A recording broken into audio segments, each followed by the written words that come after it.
안녕하세요. 자, 사회조사 방법론 이번 주 강의를 시작하도록 하겠습니다.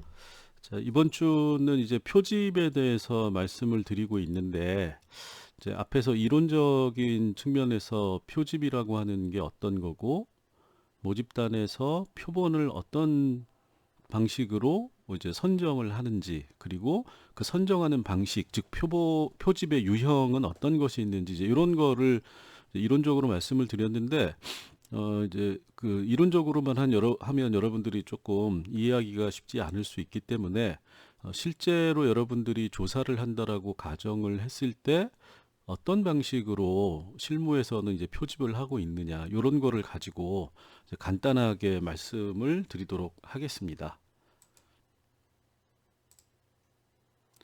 자, 우선 우리가 이제 어,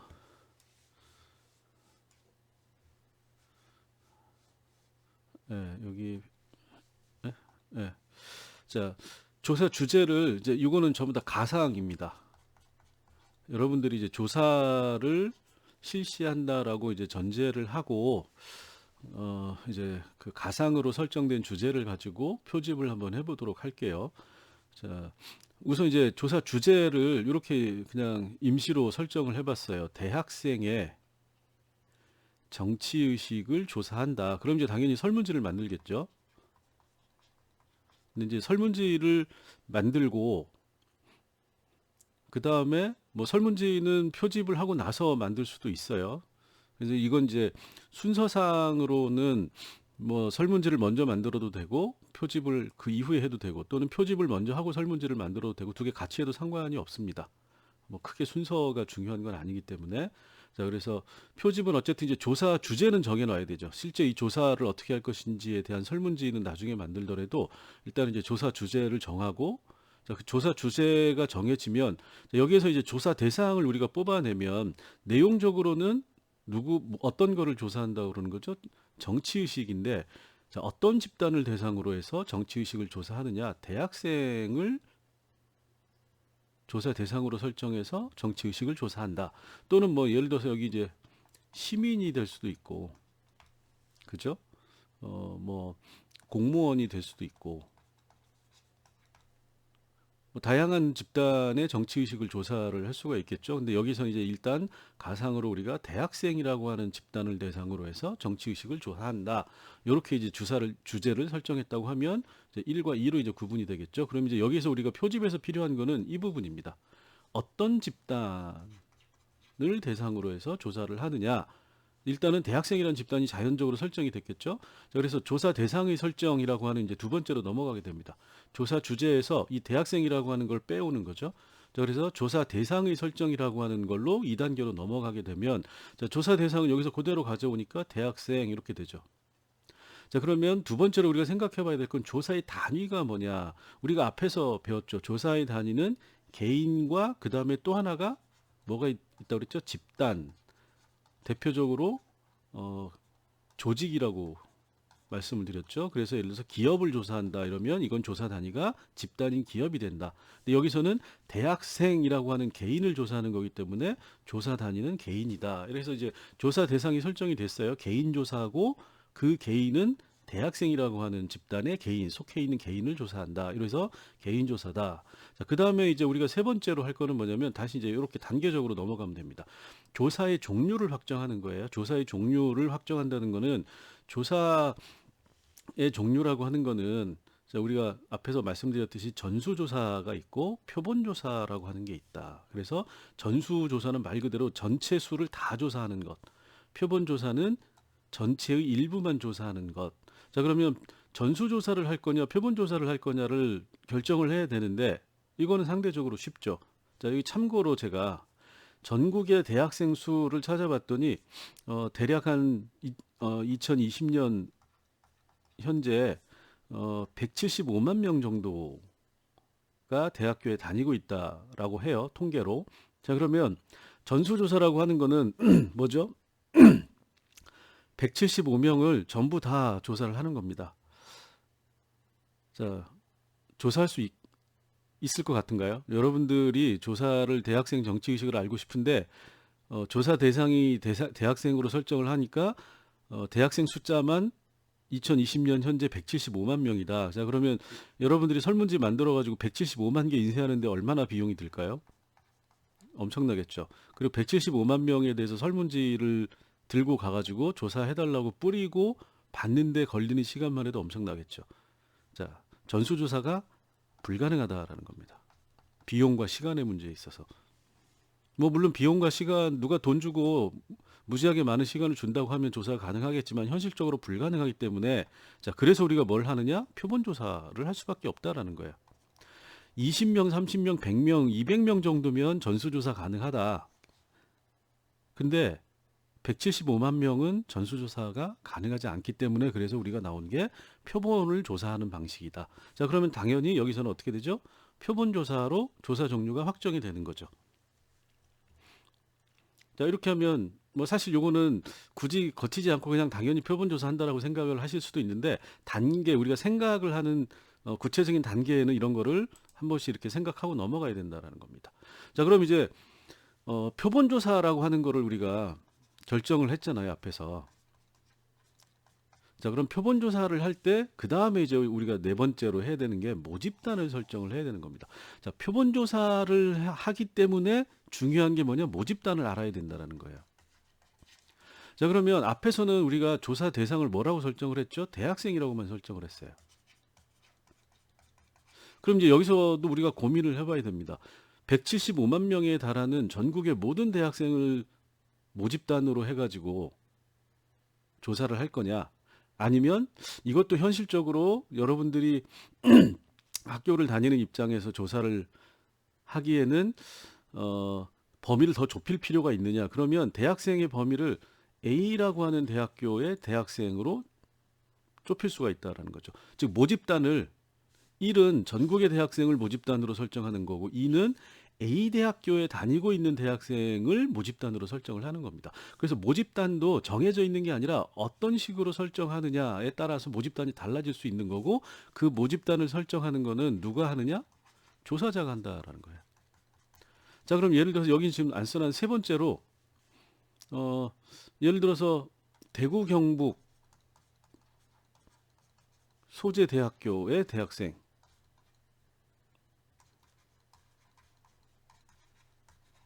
을 모집단으로 설정할 수도 있다. 네 번째로는 더 줄여가지고 대구 소재 대학 대학생을 모집단으로 설정할 수도 있다라는 겁니다. 자, 여기는 사실 이거보다 이제 더 줄어든 거죠. 여기서 그러지 말고 그냥 현실적으로 지금 이제 강의를 듣고 있는 그 대학의 학생이라고 하는 걸로 아주 범위를 좁혀가지고 여기서 더 줄일 수도 있겠죠. 이 중에서 A 대학교에 있는 사회과학대학 모집단을 어떻게 설정하느냐? A 대학교의 사회과학대학 대학생, 이렇게 모집단을 설정할 수도 있죠. 여기서 더 줄이면 특정 학과, 예를 들어서 사회학과의 대학생, 이렇게 되는 겁니다. 자, 그럼 모집단을 이렇게 1 설정하는 것, 2로 설정하는 것, 3으로 설정하는 것, 4로 설정하는 것, 5로 설정하는 것, 6으로 설정하는 것, 다양하게 모집단을 설정할 수 있는데, 자, 모집단을 설정하는 의미가 뭐죠? 우리는 표본을 조사해서 모집단의 특성이 어떻게 된다라고 얘기를 하고 싶은 거예요. 그래서 만약에 여러분들이 전국의 모든 대학생을 대상으로 해서 조사를 하고 모집단으로 설정해서 조사를 하고 그 조사 결과를 가지고 어떻게 얘기할 수 있는 거죠? 전국의 모든 대학생은 어떤 정치의식을 가지고 있다, 이렇게 얘기를 할 수 있는 겁니다. 그런데 모집단을 2번으로 설정을 하면 전국의 모든 대학생을 대상으로 해서 조사 결과를 해석을 하면 안 되는 거죠. A 대학교의 대학생들은 이런 정치의식을 가지고 있다. 자, 모집단의 설정이 갖는 의미를 좀 이해하실 수 있으신가요? 자, 그래서 대구 경북 소재, 그러니까 모집단으로 삼은 집단에 대해서만 그 표본을 설정을 하고 그 모집단에 대해서만 우리는 조사 결과를 얘기할 수 있기 때문에 모집단의 설정이 중요하다라는 거예요. 나는 전국의 모든 대학생들이 어떤 정치의식을 가지고 있는지를 조사해서 알고 싶다. 그러면 모집단을 전국으로 설정할 수밖에 없다. 자, A 대학교를 하면 A 대학교에 다니는 학생, 이렇게 되는 겁니다. 그래서 이제 모집단을 설정을 하는데 모집단을 설정할 때 이제 고려할 게 조사 주제와의 연관성이에요. 이 모집단과 조사 주제 여기서는 뭐 크게 상관이 없죠. 그다음에 실제의 조사 가능성인데 이 실제 조사 가능성은 우리가 이제 제일 중요하게 생각하는 게 뭐냐면 당연히 시간과 비용이죠. 근데 그거 외에도 표집 틀이라고 하는 거를 확보할 수 있느냐 없느냐가 굉장히 중요하다라는 겁니다. 표집 틀은 여기 써놨지만 모집단의 개인 명부라고 하는 거를 우리가 표집 틀이라고 얘기를 해요. 자, 그러면 전국의 모든 대학생을 모집단으로 했을 때 시간과 돈이 있는데 표집 틀이 확보 가능하느냐? 전국에 있는 모든 대학생들의 개인 명부, 개인 이름이 적혀 있는 목록을 확보할 수 있느냐? 확보 못하면 표본 조사는 의미가 없어진다라는 겁니다. A 대학교의 대학생을 대상으로 모집단으로 삼아서 우리가 조사를 하고 싶다 그러면 그 다음에 바로 생각해야 되는 게 시간과 비용이 어느 정도 걸릴 것이냐, 조사 주제와 연관성이 있느냐, 그 다음에 실질적으로 표집 틀, A 대학교에 다니고 있는 대학생들의 개인 명부, 전체 이름이 들어가 있는 목록을 구할 수 있느냐 없느냐, 이게 굉장히 중요하다라는 거예요. 자, 왜 그러냐? 표집 틀이 있어야만 표본에 대한 무작위 표집이라고 하는 방식을 적용할 수 있다라는 겁니다. 자, 그래서 표집 틀이라고 하는 게 굉장히 중요하고 대부분의 경우에는 그래서 이 표집 틀이 없는 경우도 있어요. 있는 경우에는 명부가 있으면 그걸 확보하면 됩니다. 달라고 그래가지고 명부가 없으면 어떻게 하는 거죠? 표집 틀을 대체할 수 있는 어떤 방식을 설명해내는 거예요. 자, 그래서 우리가 전화조사일 경우에는 핸드폰 소유자, 우리가 사실은 이렇게 되는 거죠. 전화기 소유자가 모집단이 되는 겁니다. 전화기 보유자. 이게 모집단이 되는데, 자, 이걸 이제 쉽게 얘기하면 대부분은 뭐 예를 들어서 한 95%의 일반 시민들은 전화기를 가지고 있으니까 이 전화기 보유자 명부를 가지고 우리가 표집 틀을 확보한 걸로 쳐도 상관이 없겠다 하고 대부분의 조사를 진행을 하는 겁니다. 자, 그래서 여러분들이 이 표집 틀을 확보 가능한지 안 한지 모집단과 관련해서는 요거를 생각을 하고 모집단을 설정을 해야 된다.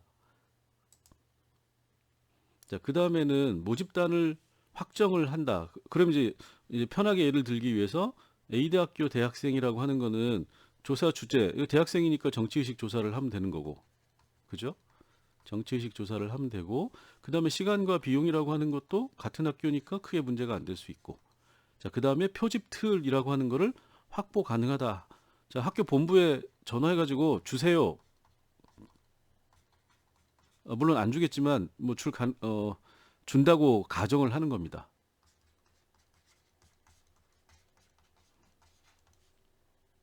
자, 그래서 표집 틀이 내가 확보 가능하다. 2만 명인데 A 대학교에 재학 중인 재학생이 2만 명이다라고 가정을 하면 이 2만 명의 이름이 들어가 있는 엑셀 파일이든 아니면 무슨 책자든 이런 거를 우리가 확보 가능하다라고 하면 모집단이 확정이 되는 겁니다.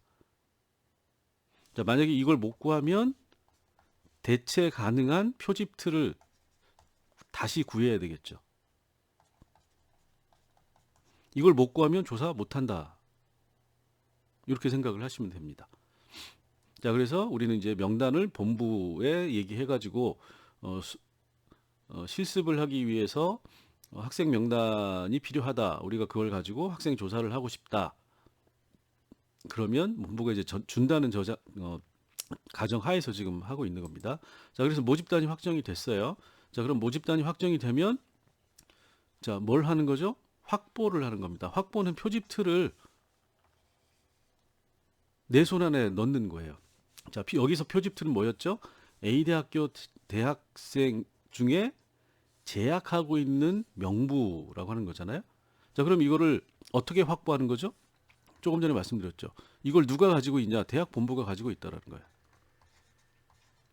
뭐 교무처 이런 데가 가지고 있겠죠. 그럼 교무처에 전화해가지고 이런 거를 재학생 데이터를 나한테 넘겨주시오 해서 받는 겁니다. 그러면 메일로 쏴주겠죠. 그럼 메일로 받아서 전체 재학생 목록을 내가 이제 가지고 여기에서 표집을 하게 되는 겁니다.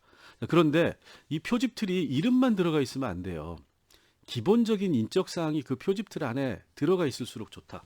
자, 그래서 여기 이제 미리 말씀드리면 표집 틀은 기본적으로 이름이라고 하는 게 굉장히 중요한데 자세한 인적 사항이 포함되어 있을수록 좋은 건데 자세한 인적 사항이 포함되어 있을수록 받기가 힘들겠죠.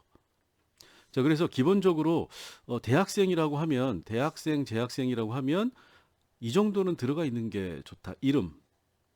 그 다음에 이제 이건 기본으로 들어가 있어야 되죠. 개인을 구분하는 또는 학번. 이름은 없어도 될 수 있어요. 학번만 있으면 됩니다. 자, 그 다음에 학과. 그 다음에 학년. 성별, 연락처. 연락처는 왜죠? 조사하기 위해서 전화해야 되니까. 전화번호를 얘기를 하는 겁니다. 표집을 해서 표본을 선정을 하면 그 표본에 선정된 학생들한테 이 번호로 연락을 해가지고 조사를 해달라. 그래서 설문지를 주고 설문지 작성을 하게 하고 받아오는 겁니다. 표집틀은 그래서 중요한 거죠. 자, 그래서 이 기본적인 인적 이름만 있는 것 또는 학번만 있는 거가 중요한 게 아니라 기본적인 학과나 학년, 성별 해서 기본 인적 사항이 그 표집틀에 같이 들어가 있어야 된다. 그걸 확인을 하셔야 된다. 자, 그 다음에 표집틀의 확정 및 확보가 끝났으면 표집의 방법을 결정을 해야 되는 겁니다. 자, 이게 이제 앞에서 말씀드린 표집 유형이 되는 거죠. 표집의 유형을 결정을 해야 되는데 기본적으로는 확률 표집이 있고 비확률 표집이 있는 거죠.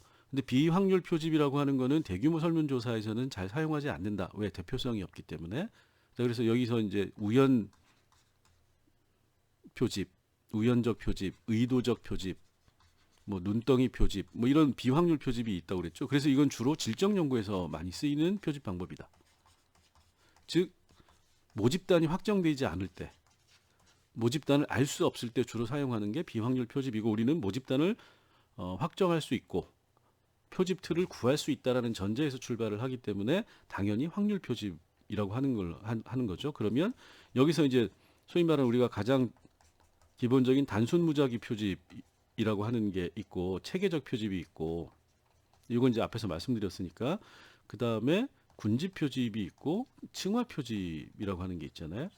층화 표집을 일반적으로 대규모 조사에서 가장 많이 씁니다.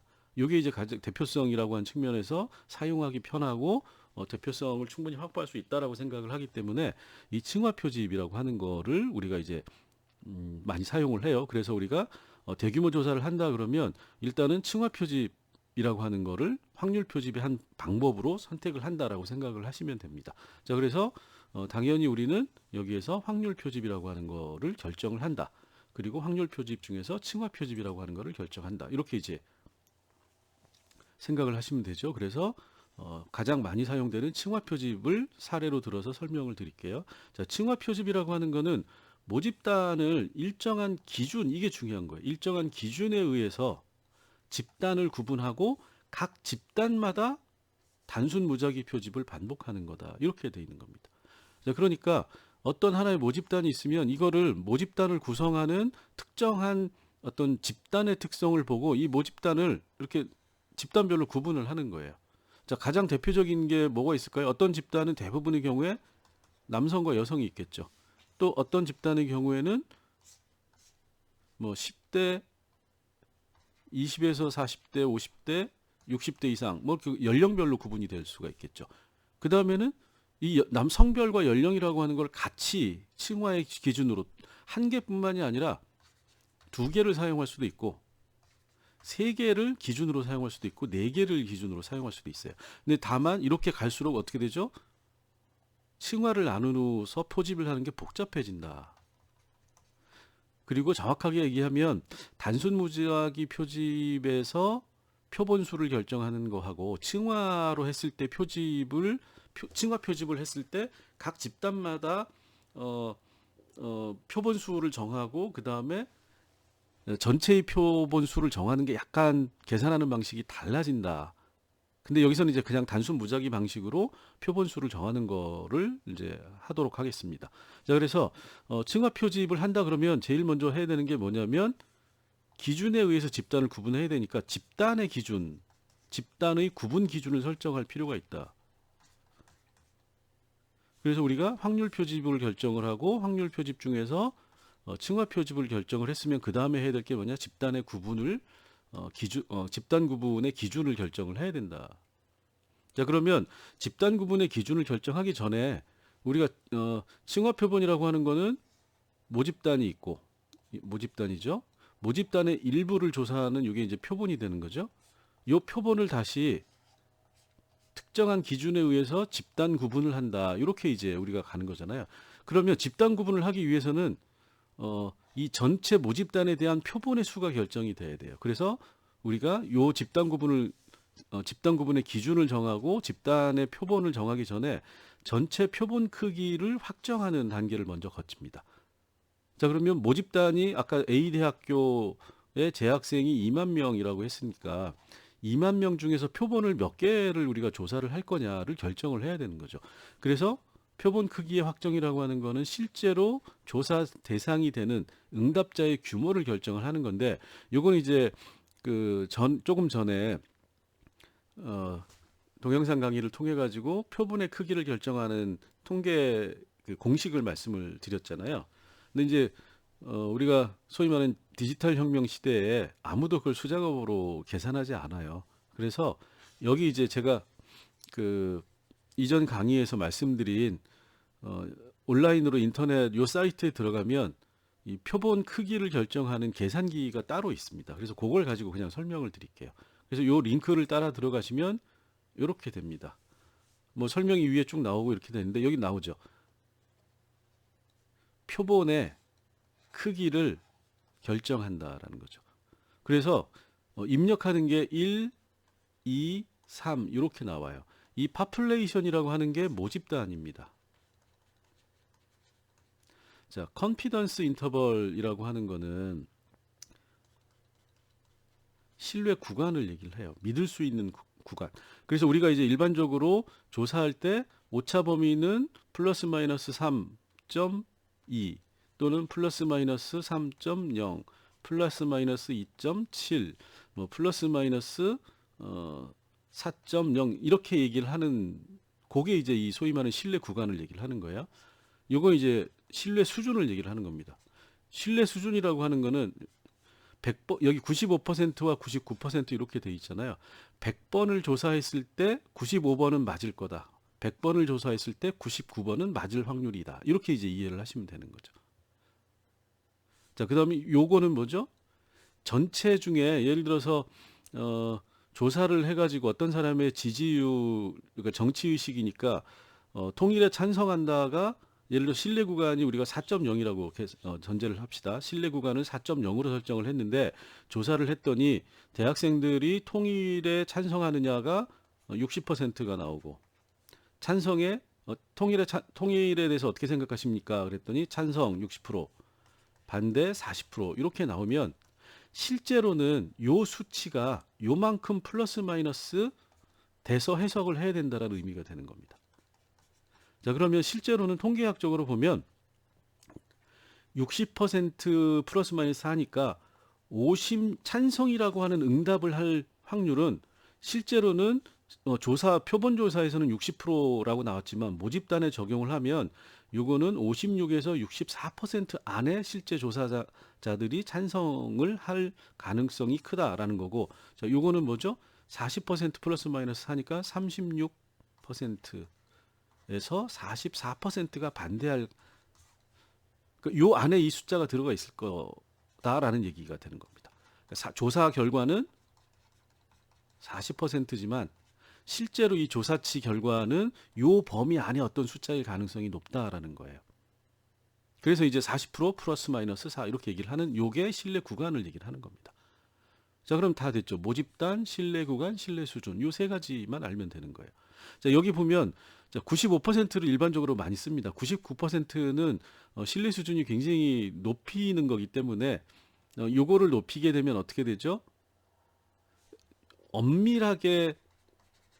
엄격하게 조사 결과를 해석하고 싶을수록 이 신뢰 수준과 신뢰 구간을 높여서 잡아야 되는데 그러면 어떤 결과가 나오느냐? 표본 수가 커진다라는 거예요.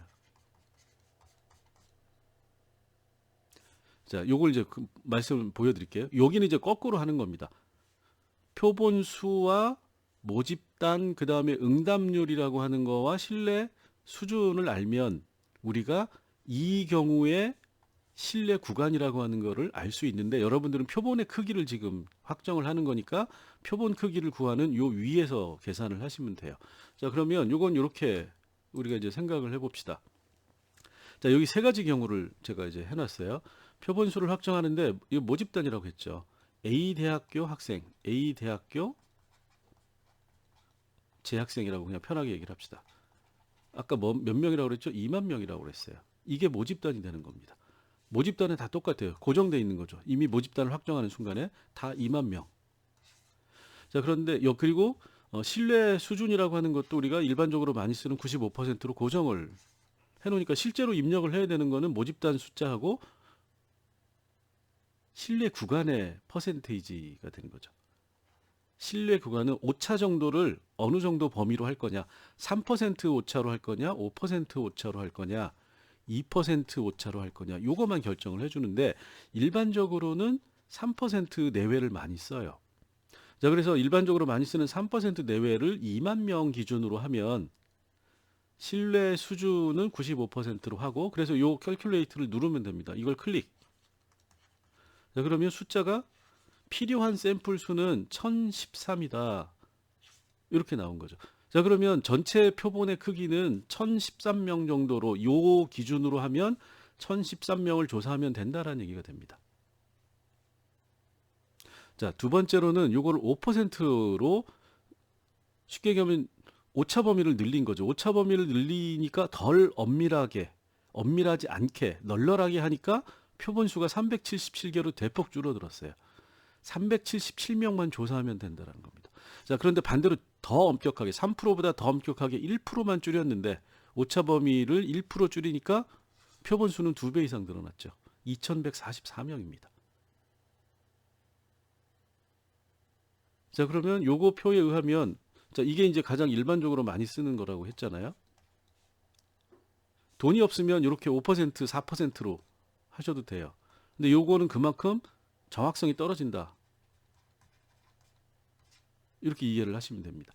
그래서 이제 3% 룰을 내외 플러스 마이너스 해가지고 뭐 2.7, 뭐 3.2, 뭐 이렇게 되는데, 그거는 요거를 숫자를 맞추다 보니까 1000명 정도 이렇게 하면 1000명이면 예를 들어서 여기 이제 뭐 신뢰 구간이 3.1% 이렇게 되겠네요.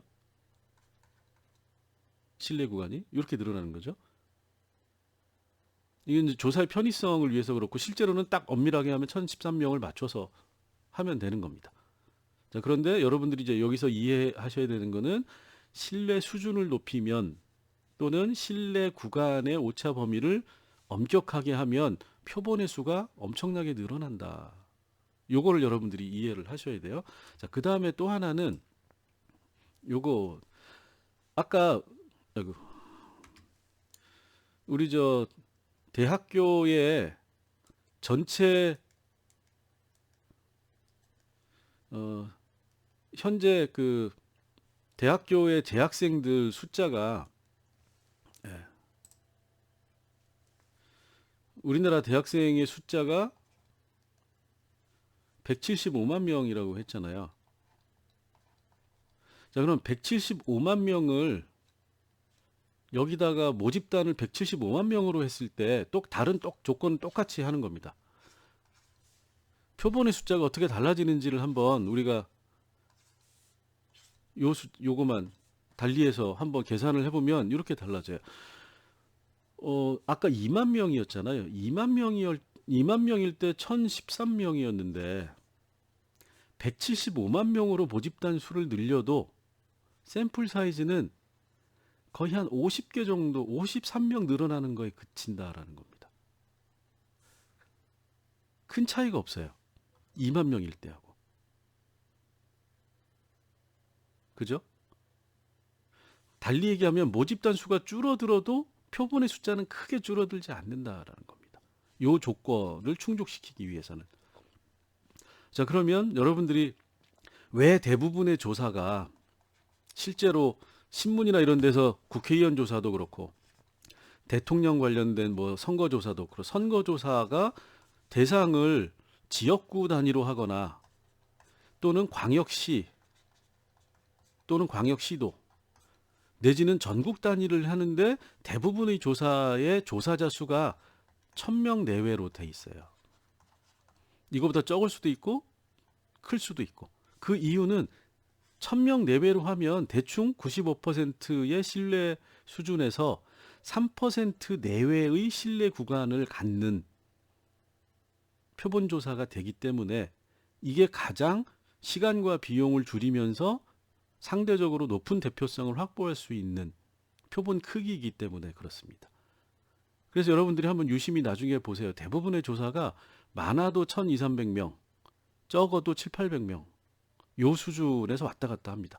그리고 대신에 그걸 보면 여기가 숫자가 3.1 또는 3.4 또는 뭐 2.7 요 사이에서 왔다 갔다 3.0을 기준으로 해서 플러스 마이너스가 되는 요렇게 왔다 갔다 하는데 그 이유가 바로 이 표본 수 자체가 대충 1000명 내외에서 결정되기 때문에 그렇다. 이렇게 이제 이해를 하시면 됩니다. 자, 그러면 우리는 자, 뭘로 결정을 하면 되는 거죠? 이 앞에서 했던 거. 모집단이 2만 명이니까 1013명으로 하면 되는 겁니다. 자, 그러면 이제 그 다음에 해야 될 게 뭐냐면 층화 표집에서 이제 전체 모집단 수, 아이고, 예, 자꾸 넘어가네요. 예, 다시 뒤로 백, 예, 어,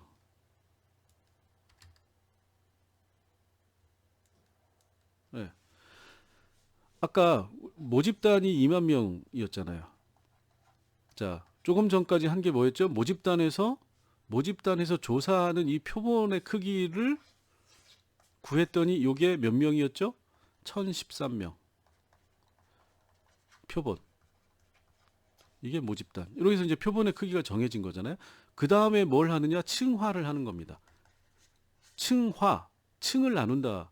자, 그러면 A대학교의 대학생 2만 명에 대해서 층화를 하는 기준을 설정을 하는 거면 대학생이라고 하는 집단의 특성을 생각을 해보세요. 대학생이라는 집단은 어떤 개인적 속성으로 구성이 되어 있느냐. 그럼 여러분들이 누구나 생각할 수 있는 게 학과가 다르죠. 뭐 또는 단대 또는 학년, 성별, 연령, 종교, 출신 지역, 소득 뭐 이런 다양한 집단 기준이 있는 거잖아요. 자, 이 중에서 여러분들이 그러면 정치 의식을 조사하는데 어떻게 집단을 나누는 게 나중에 집단을 구분하는 게 가장 조사 결과를 해석하는데 도움이 될 거냐, 요걸 생각을 해보셔야 돼요. 자, 그러면 여기에서 이 집단 기준은 주로 이제 비교라고 하는 거를 여러분들이 염두에 두시면 됩니다. 집단 비교. 어떤 집단끼리 비교하면 정치의식의 차이라고 하는 걸 우리가 볼 수 있을까? 자, 그러면 학과 단위가 중요할까? 학과, 개별 학과보다는 예를 들어서 문과냐 이과냐 이게 중요할 수 있다. 그럼 문과 이과를 집단으로 구분을 하는 겁니다. 학년은 중요할 수 있다. 그럼 학년만 하는 거죠. 성별 중요할 수 있다. 남성 여성.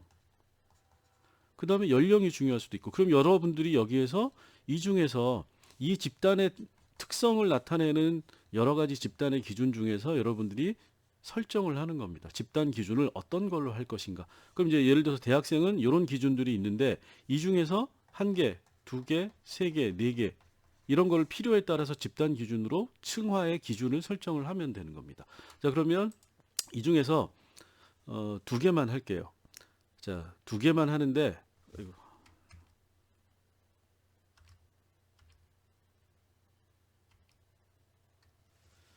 두 개 중에 가장 일반적으로 중요한 건 남성과 여성의 정치의식이 다를 가능성이 크고 저학년이든 고학년이든 학년별로 자, 학년이라고 하는 거는 배움의 기간인 거잖아요. 자, 그러면 뭘 비교할 수 있죠? 배움이 곧 대학 교육을 전혀 거의 못 받은 1학년, 대학 교육을 거의 다 받고 졸업하는 4학년 사이의 차이가 클 수 있다. 이렇게 이제 생각을 하는 거죠. 그러면 두 개의 기준을 우리가 이제 확정을 한 겁니다. 자, 그러면 설정된 기준에 따라서 모집단을 확인하는 거예요. 모집단을 확인한다라고 하는 거는 자, 모집단이라고 하는 게 있고 우리가 그 모집단의 일부를 표본으로 가져온 거잖아요. 이걸 조사를 하는 거예요. 이렇게 그린 것보다 이렇게 모집단이 있고 여기 표본 모표. 그럼 이걸 가져오면 이렇게 되는 거잖아요. 자, 그러면 이 표본은 모집단하고 똑같이 만들어야 됩니다. 자, 그러면 이걸 동그라미로 만드는 거죠. 자, 그러면 모집단에 우리가 성별이라고 하는 거하고 학년이라고 하는 두 가지 기준을 가지고 우리가 층을 구분한다 그러면 이 집단을 모집단이라고 하는 거를 이렇게 두 가지로 나누는 거죠. 그리고 이 모집단과 똑같이 표본도 두 개로 나누는 겁니다.